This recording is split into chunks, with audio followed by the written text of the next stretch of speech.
Olá pessoal, estamos aí com mais uma videoaula e agora vamos ver os tipos de dados, variáveis, operadores, estruturas e exceções da linguagem Python. Tá certo? Vamos começar então com os tipos de dados de Python. Bom, o título está aí, tipos de alto nível, mas primeiro nós vamos dar uma olhadinha nos tipos básicos, que são inteiros e número de ponto flutuante e booleanos, tá certo? Bom, então vamos lá. Eu vou abrir aqui para vocês o idle, o ambiente de desenvolvimento da linguagem, certo? E nós vamos verificar aqui o tipo os tipos primitivos, os tipos básicos, né, por assim dizer, da linguagem. Bom, vamos primeiro ver o tipo inteiro. Nós sabemos, né, que o tipo inteiro é composto, né, obviamente por valores inteiros. Então vamos só apresentar aqui para vocês. Vamos aqui, número recebe 8. Se eu mandar imprimir o tipo, utilizando novamente aquela função que nós já vimos, né, quando nós mostramos ali a atribuição do tipo a uma variável, vamos aí imprimir o tipo inteiro. Temos também número como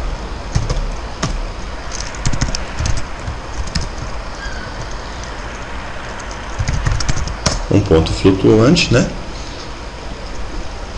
E também temos aí o booleano, número igual a true, né? Vamos aí, certo? Ok, se eu mandar agora imprimir o tipo de número, ele imprime o tipo booleano, ok? Bom, esses daí são os tipos primitivos, né? Nós sabemos que existem operações que cada tipo desse tem um conjunto de operações que podem ser realizadas sobre eles. Por exemplo, nós não podemos somar, né, variáveis do tipo booleano, mas nós podemos fazer comparações. Nós temos também os nossos operadores lógicos que nós vamos ver mais à frente. Vamos ver melhor como que esses tipos vão interagir com os operadores segundo as operações que estão destinadas para cada tipo, tá ok? Vamos agora para uma parte mais interessante, que são os tipos de alto nível que a linguagem nos oferece. Vamos começar aí por listas. Eu vou abrir aqui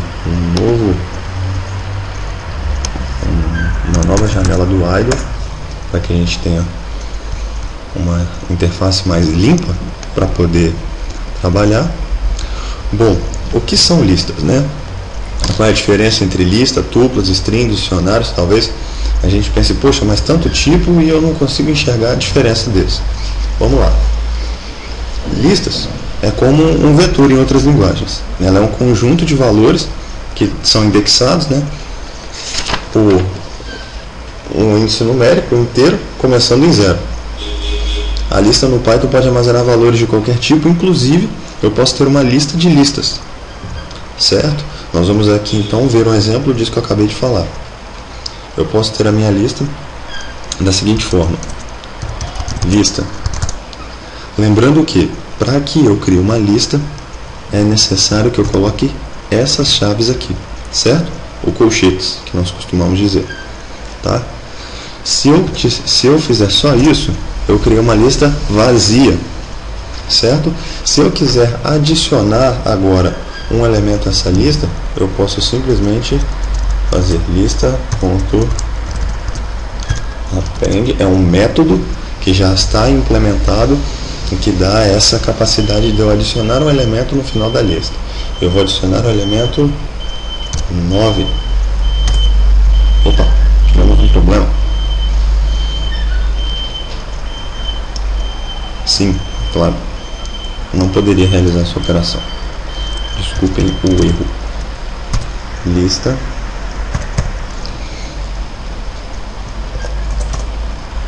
que é a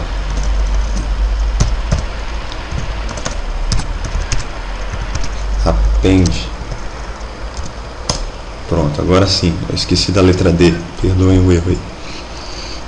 Bom, agora se eu mandar imprimir a lista, ele exibe aí o único elemento dela, o valor que eu acabei de adicionar, certo? Agora eu posso também ter listas de vários tipos. Então eu posso dizer que lista mais Ícaro, e ele vai concatenar. Então temos aí um operador aritmético que em lista ele serve para concatenar listas, certo? Ele não soma, ele concatena, ele faz a união de duas listas em uma só. Ok, se eu mandar imprimir lista agora, ele vai imprimir só o 9. Eu fiz apenas uma operação, eu não atribuí a lista Ícaro à lista que eu criei inicialmente. Reparem bem isso, certo? Se eu quiser adicionar, eu venho aqui e faço lista.append, e aqui eu coloco o que eu quero adicionar, e aí sim eu tenho agora o elemento Ícaro dentro da minha lista. Ok, agora vamos verificar a propriedade de conter lista dentro de lista, certo? Então, lista.append, aí eu vou adicionar agora uma nova lista, onde eu vou colocar aqui linguagem de programação, certo? E o ano que nós estamos, 2014, ok? E eu vou adicionar essa lista dentro da minha lista. Ele aceitou, então está correto. E aí eu tenho agora uma lista que contém um inteiro, uma string e uma lista, que contém dentro dela uma string e um inteiro também, certo? Bom, na lista eu posso alterar os valores. Por exemplo, se eu quiser que a posição 0 da lista eu quiser alterar, eu não quero mais o valor 9, eu quero o valor 10. Logo, quando eu voltar a imprimir, ele vai imprimir o 10, ele vai substituir para mim. Vocês vão entender por que eu estou fazendo essa substituição aqui, tá certo? Bom, existem outras funcionalidades para as listas, existem mais outros dois métodos de adição, tá? De adição de elementos dentro de uma lista. Nós estamos passando aqui apenas o básico para vocês, mas existem outros dois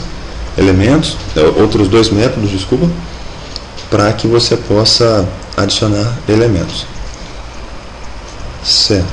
Vamos então agora avaliar as tuplas, né? O que são tuplas? Bom, são também sequências de elementos, né?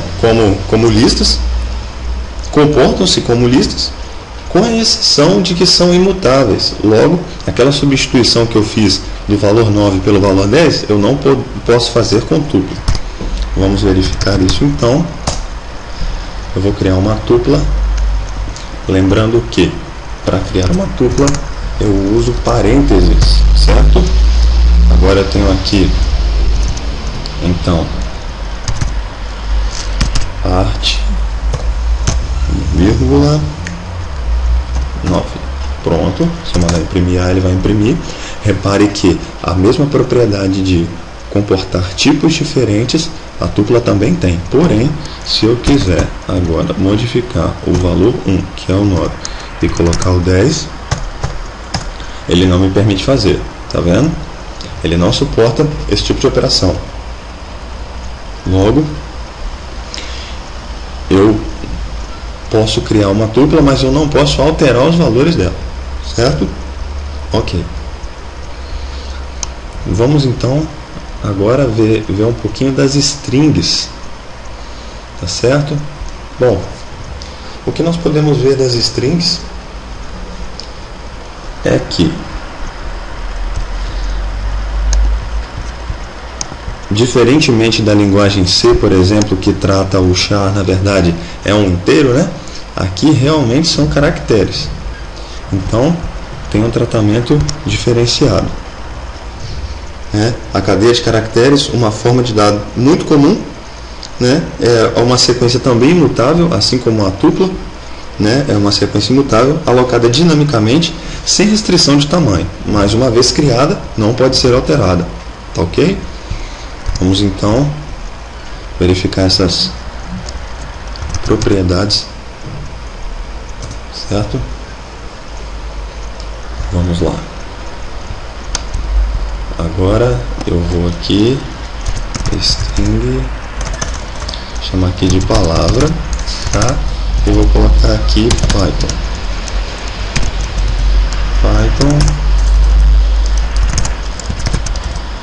Guido, certo? Então, se eu quiser acessar um elemento, por exemplo, o elemento 1 é o y, ele vai me imprimir o y para mim, certo? Tá ok.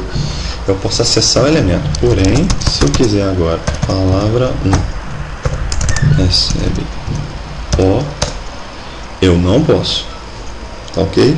Então, ela não pode ser alterada e eu também não posso adicionar elementos a ela.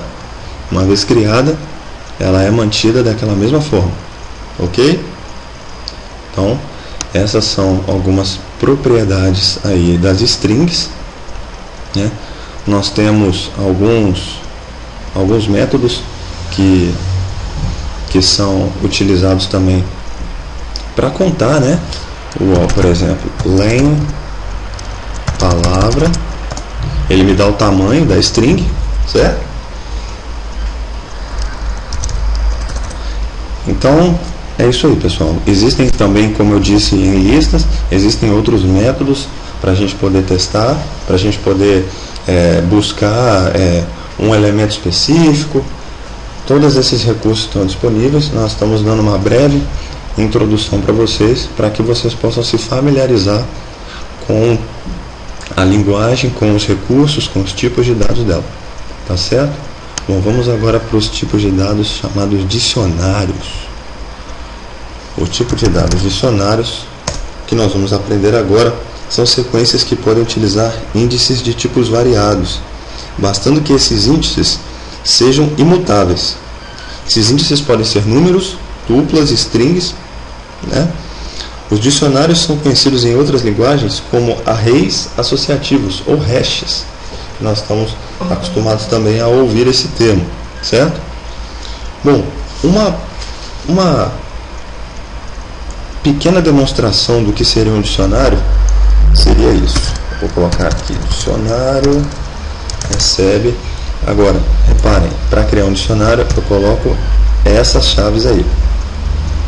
Então, repare que para cada tipo eu tenho um demarcador, certo? Tem que ser específico. Se eu colocar aqui uma aspas, o parênteses, desculpa, isso aqui vai ser uma tupla. Se eu colocar isso aqui, vai ser uma lista. E se eu colocar isso aqui, vai ser então um dicionário, certo? Ok, vamos lá então.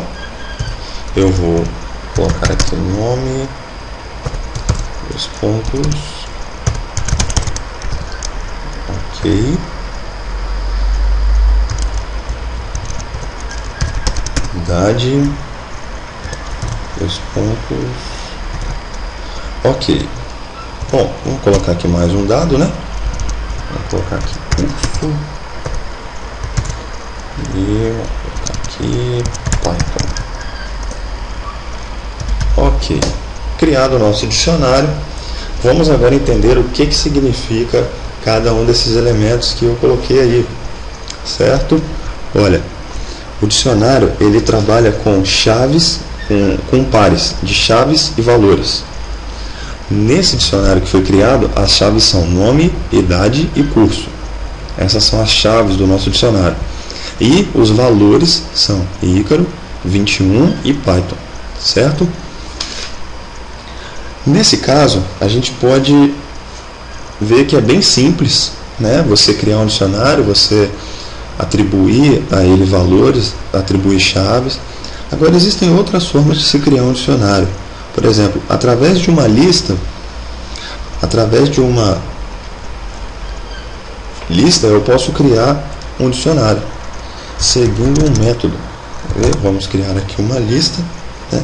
Essa lista vai ter aqui então uma lista de tuplas. Então ela vai ter aqui um nome, vírgula, o nome que você quer colocar, certo? Vamos colocar aqui também uma outra tupla, idade, vírgula, 21. Criada a minha lista, eu chamo agora o método. Vou chamar agora o método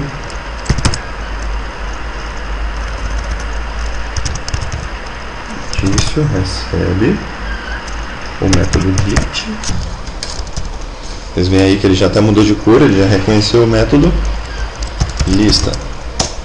Pronto, se eu mandar imprimir Dício agora, ele criou aí o meu dicionário, como vocês podem ver, com as chaves e com os valores, certo?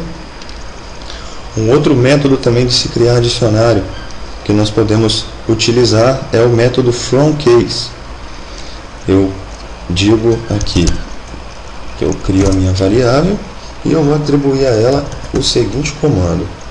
Coloco as chaves para indicar que é um dicionário e chamo esse método fromCase. Você pode ver que ele já até identificou aí para mim. Opa! Temos aí um erro. FromCase, certo?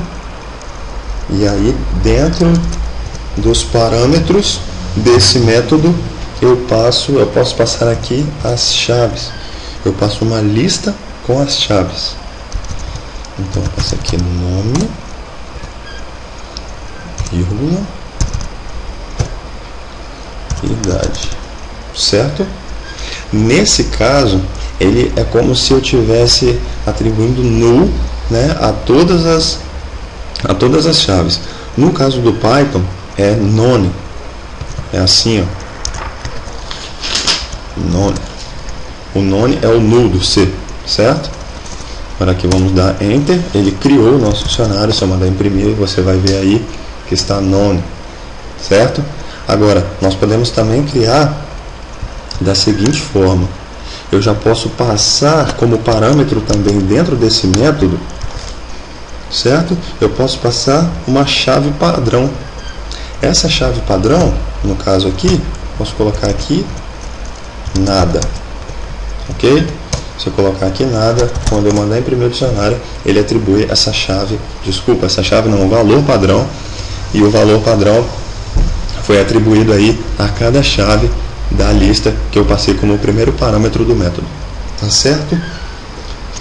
Bom, de maneira rápida aqui, vamos ver como manusear também o dicionário. Nós já vimos aí como criar um dicionário e agora nós vamos ver como manusear o dicionário, tá certo? Vamos lá. Se eu quiser agora acessar uma chave, né, eu quero acessar o valor de uma chave, vamos utilizar o primeiro aqui dicionário que nós criamos, que já tem as chaves com os valores já bem definidos, né? Eu quero aqui adicionar, eu quero acessar somente o curso, então eu digito dicionário entre chave simples, eu coloco aqui entre colchetes, desculpa, eu coloco aqui o nome da chave, eu quero aqui curso, ele imprime para mim o valor dessa chave. E caso a chave não exista, talvez a gente possa pensar, naquele dicionário existe tal chave, e às vezes não existe. Então, o que a gente pode fazer? Se você chamar simplesmente dicionário, aqui digitar, por exemplo, profissão, ele vai dar uma mensagem de erro porque não existe. Essa chave é inexistente nesse dicionário. Só que para evitar esse erro, nós podemos utilizar o método get. Só fazer dicionário.get profissão. Ele não vai imprimir nada, ele não vai mostrar nada, porque ela não existe. Então, para que a gente possa verificar isso direito, eu vou dar um print aqui, eu vou colocar dicionário.get profissão e ele vai imprimir. Opa, tivemos um erro aqui e foi erro meu. porque agora no Python 3.3.3 a impressão com print ela carrega o parênteses. Dicionário.get profissão, certo? Então agora vamos lá, tá vendo aí? Ele imprimiu none porque a chave não existe no dicionário, ok?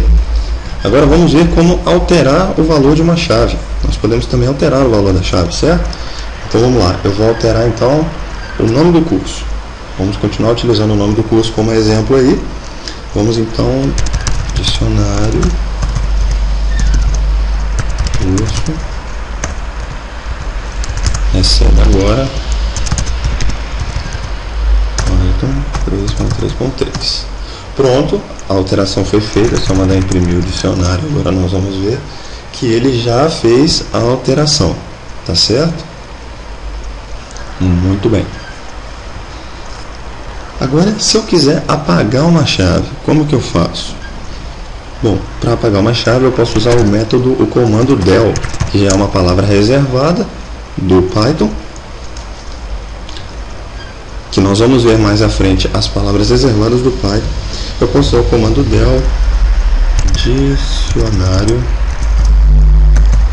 Vamos apagar a chave curso. Vamos aí ver o que vai acontecer. Dicionário, então, tá vendo aí? Agora a chave curso não existe mais nesse dicionário. No caso agora, eu posso verificar antes de deletar se tal chave existe, para que não ocorra o mesmo erro lá de eu tentar apagar uma chave que não existe nesse dicionário, certo? Então, antes de apagar, digamos que eu quero apagar a idade, mas eu não tenho certeza se a chave idade se encontra no dicionário. O que eu vou fazer? Eu vou digitar a seguinte linha de código: idade in. Faltou aqui. Idade em dicionário. Pronto, ele me imprimiu true, significa que essa chave pertence ao dicionário, então se eu quiser excluir, eu posso excluir sem problema algum, certo? Ok, caso você queira ver o que você está deletando, você pode dar o seguinte comando. Existe um método chamado pop. Então você faz dicionário ponto pop e aqui dentro você coloca o nome da chave que você quer excluir e ele vai imprimir para você o valor que está atribuído àquela chave, certo? Então aqui vamos lá, vamos agora deletar nome. Então ele me mostrou aí que ele deletou a chave nome e o valor era ICAR. Dicionário agora, vamos imprimir, só temos uma chave agora no dicionário, tá ok? Agora, o que nós podemos fazer? Também é limpar o dicionário por completo. Para apagar o dicionário por completo, é só nós darmos o comando clear. O clear ele limpa tudo. Vamos utilizar aí o nosso dicionário que nós criamos aqui em cima, o DIC, se você puder ver aqui, tá vendo? Nós vamos utilizar ele agora para poder ver a aplicação desse método clear. Vamos aqui dar dic, vamos imprimir ele novamente para você ver que ele tem aí duas chaves e agora vamos dar dic.clear, certo? E agora vamos dar enter, vamos mandar imprimir, o dicionário está vazio, certo? Bom pessoal, estamos chegando aí ao final da nossa demonstração do tipo dicionário, mas antes eu queria mostrar para vocês como copiar um dicionário para o outro, tá ok? Então nós vamos aqui criar um dicionário novamente, ok? Vamos agora abrir uma nova interface, aquela interface já estava bem poluída, né? Nós vamos criar aí um dicionário novo. E agora nós vamos copiar esse dicionário para um novo dicionário, vou chamar ele de dic2, tá certo? E aí nós chamamos o comando agora dic2 recebe dicionário.copy, é um método que nós vamos utilizar. Se eu mandar imprimir dic2 agora, ele imprime o dicionário que foi copiado, tá ok? E se eu fizer agora alguma alteração em qualquer um desses dicionários, isso não vai alterar na sua cópia, tá ok? Por exemplo, se eu fizer dic2 idade receber 22, mandar imprimir dic2, nós vamos ver que a idade está 22, mas se eu mandar imprimir dicionário, a idade vai estar 21, tá certo? Então eles são independentes um do outro, ok? E agora, apenas como uma curiosidade, algo diferente aí, tem uma utilidade muito legal que o dicionário tem, que é de formatar uma string, certo? Nós vamos aqui digitar uma string, qualquer, uma frase, certo? Meu nome é %, aí eu coloco aqui a chave que eu quero que seja adicionada aqui, certo? O S aqui, esse %S significa que é uma string, e eu coloco aqui o nome da chave que tem como valor uma string dentro do meu dicionário. Nós vamos ver quando a gente executar isso aqui por completo, tá certo? E estou estudando a linguagem. Então aqui nós vemos com uma outra string, só que eu quero que seja uma string, certo? Eu quero que seja uma chave do dicionário que tenha como valor uma string. E essa chave é curso. De qual dicionário eu quero? É isso aí que nós vamos definir na próxima linha de código, tá ok? Vamos lá. Agora eu tenho que definir de qual dicionário. Eu tenho 2 dicionários criados. De qual delas que eu vou pegar esses dados? Eu vou vir aqui e vou fazer o seguinte: print frase %. Agora aqui, depois desse %, eu digo qual dicionário que eu quero. Se eu quiser o dicionário, então meu nome é Ícaro e faltou ali o E do estou, mas tudo bem. Estou estudando a linguagem Python. Vamos alterar o dic2 só para vocês verem ali. Dic2 curso recebe Pascal. Vamos colocar aí Pascal. Se eu colocar agora print frase %, dic2, meu nome é Ícaro e eu estou estudando a linguagem Pascal, tá certo? Então pessoal, era isso aí que eu queria mostrar para vocês de arquivo, né? Vamos voltar aqui para a nossa apresentação. Classes e instâncias. Bom, vamos aí então entender apenas um pouquinho, um breve resumo sobre classes e instâncias, né? Classes são estruturas especiais que servem para apoiar a programação orientada a objetos, né? Determinam um tipo customizado com dados e operações particulares. A orientação a objetos no Python é descrita em maiores detalhes, né? Você pode ir em maiores detalhes no sentido de ser bem estruturada, parecendo muito com Java. Nós podemos ver aqui um exemplo pronto aqui, que a gente pode até ver a definição de classes aqui. Vamos abrir com o idle aqui, né? Aqui na área de trabalho, vou mostrar para vocês. Vamos abrir esses arquivos aqui. Nós temos aí, ó, vamos ver um exemplo, tá vendo? Class, eu digo o nome da classe, sempre para poder iniciar um bloco de comando, um bloco de código como nós vimos. Nós temos os 2 pontos. Esse def init é um construtor que nós utilizamos. Repare aí que foi utilizado nesse código aí 3 tipos de construtores, certo? Nessa classe job, e a classe job, ela foi nesse trecho de código aqui nesse programa I/O, ele foi, deixa eu pegar para vocês verem, ele foi importado, certo? Eu posso importar essa classe e posso utilizar ela em outros códigos. É um recurso de modularização de código, isso garante reusabilidade. Esse é um recurso muito interessante, tá certo? Bom, vamos voltar aqui para a apresentação, tá? Bom, pessoal, vamos falar um pouquinho então das variáveis, né? Lembra que no início eu falei que existem regras, né?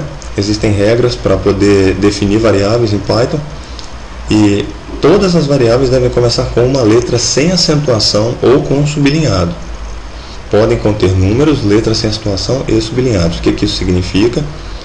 Os números, letras sem acentuação e sublinhados podem existir nas variáveis desde que não sejam aquelas que as iniciam, correto? Nós temos aí um exemplo de uma declaração correta de variável: a variável mensagem, a variável n e a variável pi. Tá ok? Todas elas estão corretas. Nós temos aí agora um exemplo de erros. Vemos aí uma variável começando com um número, né? Começamos o identificador com um número, isso está errado, dá um erro de sintaxe. Você utilizar aí o underline aqui, tá certo, mas esse caractere aqui está errado, porque não é permitido, certo? E esse nome aqui, class, é uma palavra reservada do Python. Você não pode utilizar palavras reservadas do Python para criar variáveis, ok? Aproveitando aí, falando de palavras reservadas, elas são que definem as regras e a estrutura da linguagem e não podem ser utilizadas, como eu disse antes, como nomes de variáveis. Python tem 29 palavras reservadas, já vimos algumas, né? Como o for, o del, class, né? Vimos aí também o in, vimos o while, vamos ver o try como tratamento de exceções, né? O try e o except, que são utilizados no tratamento de exceções, tá ok? O break, né? Para você poder sair de um laço, tá certo, pessoal? Então, vamos aí então para os operadores, tá ok? Os operadores aritméticos, nós temos aí o mais, o menos, a barra que representa aí a divisão inteira. Por que representa a divisão inteira? Porque nós temos argumentos inteiros. Agora, a partir do momento que você tiver pelo menos um argumento float, você tem aí, então uma divisão de ponto flutuante, mesmo que, como nós podemos ver aqui, ó, a variável a é do tipo inteiro, e aqui ela está sendo dividida por um valor float. Então, o resultado vai ser float.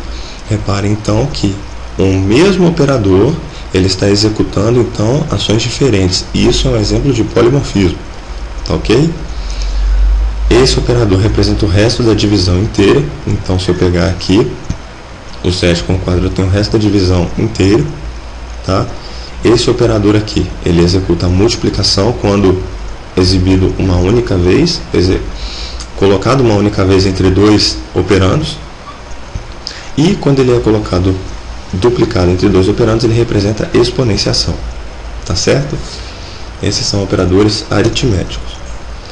Os operadores de adição e multiplicação também podem ser utilizados em strings, listas e tuplas, onde possuem a função de concatenação, como nós vimos aí nos exemplos anteriores, tá ok? Operadores sobre cadeias de bits. Aí nós temos aí, então, que para inteiros existem operadores que manipulam seus valores como cadeias de bits. Operadores bitwise, que nós conhecemos de acordo com a aritmética booleana. Nós temos aí, então, né, alguns exemplos: a variável a atribuída o valor 161 e a b 1. Mandando imprimir aí, nós vamos ter a ordem de impressão deles. Se eu usar o operador e, ele vai retornar então aí o menor valor, e o operador, essa barra aqui central aqui, o OR, ela vai retornar então aqui o maior valor, ok? Esse aqui é um deslocamento em bits que nós fazemos. Ele vai duplicar, no caso, quando você desloca em um em um bit para a esquerda, você está duplicando, você está dobrando o valor daquele elemento, já que é uma base binária. Então, toda vez que eu desloco eu estou multiplicando por um fator de 2, tá certo? E se eu deslocar para a direita, eu estou então reduzindo aquele elemento em uma potência de 2. No caso do 1 aqui, se eu deslocar uma unidade de bits para a direita, na conversão ele vai estar valendo 0. E utilizando esse till aqui, nós temos então uma inversão em complemento de 2 do valor, que no caso aqui é 161, que passa a valer menos 162. Temos então os operadores de atribuição. Como eu disse a vocês lá em cima, o único operador de atribuição é o símbolo da igualdade, utilizado sozinho, né? Como exemplo aqui nós temos a primeira linha de exemplo, a igual a 1, e ele pode ser combinado com operadores aritméticos para denotar outras funcionalidades, como por exemplo, aqui o a mais igual a 1, ele atribui ao valor já pré-definido de a um elemento a mais. Então, quando nós vamos imprimir, nós vamos ver aí o valor 2. Quando você utilizar a barra, você vai ver que ele vai então fazer uma divisão do valor de a pelo elemento 2. O de vezes, ele vai multiplicar o elemento aí de uma maneira que pegue o valor anterior e atribua ele àquela operação com aquele valor que está sendo colocado depois do símbolo de igualdade. Temos aí então os nossos operadores condicionais de igualdade, comparação e presença em sequências, tá certo?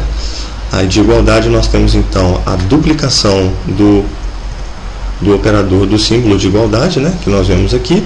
Ele duplicado então funciona como um operador condicional, certo? Nós vemos aí então de igualdade, se 2 for igual a imprimir a comparação entre esses dois valores, ele vai retornar falso, com certeza. Aqui na comparação, agora, são os operadores que verificam se é menor, se é maior, ou se é maior ou igual. Também poderemos ter menor ou igual, não está aqui, mas também pode ser implementado. E verificar a presença de sequências, nós utilizamos isso, não sei se vocês lembram, mas para poder verificar se uma chave ela pertence a um dicionário ou não, nós utilizamos essa palavra reservada in, né? Para saber, para ter a certeza se uma chave estava ali ou não, para que não viéssemos a imprimir ou a deletar uma chave que não existisse, certo? Bom, operadores lógicos, que são not, and e or, permitem modificar e agrupar o resultado de testes condicionais, certo? Nome igual a Pedro, and idade igual a 25. Nós temos que essa afirmação é totalmente falsa. Por quê? Porque a idade não condiz com a idade que foi atribuída. Nesse caso aqui, ela é true. E aqui ele está usando uma função já que nós utilizamos também, a função len, que ela retorna o tamanho da string ou a negação do nome ser igual a Pedro, o que é falso, porque o nome é igual a Pedro, certo? Essa afirmação é verdadeira e essa aqui é falsa. Ok? Bom, pessoal, na próxima aula nós vamos ver então as estruturas de decisão e as estruturas de repetição da linguagem Python, tá certo? Fica aí então para a próxima e até lá.